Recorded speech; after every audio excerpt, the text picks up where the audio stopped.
दोस्तों अस्सलाम वालेकुम कड़ालन खुश आए उम्मीद का सभी दोस्त खुश हों जी मैं तानी प्यारे दोस्त रब नवाज तानी सिरा यूट्यूब चैनल नवाज लोग। तो दोस्तों मुझे चैनल के लाइक को सब्सक्राइब करो।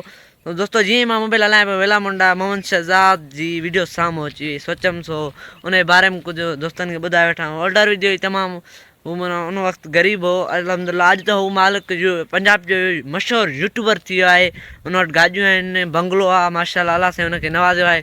सो उन पंहिंजी महिनत कई आहे साल ॿ दोस्त अहिड़ा आहिनि की साल ॿ महिनत करे यूट्यूब ते चवंदा आहिनि यार असांजा व्यू नथा अचनि हीअं नथो थिए।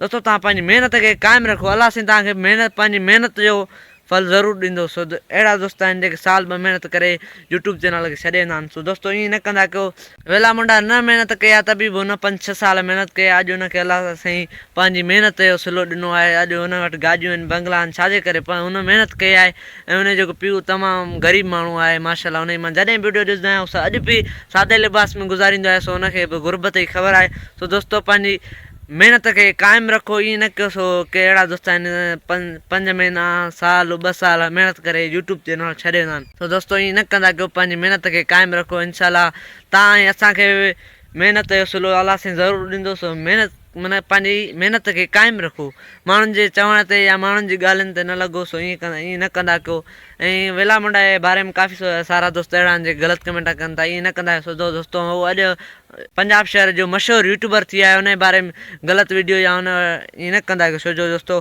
हुनजी दिलि आज़ारी थींदी कंहिंजी बि दिलि आज़ारी न करे। सो दोस्तों मुंहिंजे चैनल खे वधि खां वधि सपोर्ट कयो लाइक कयो सब्सक्राइब कयो। हाणे मिलंदा नेक्स्ट वीडियो में ख़ुदा हाफ़िज़।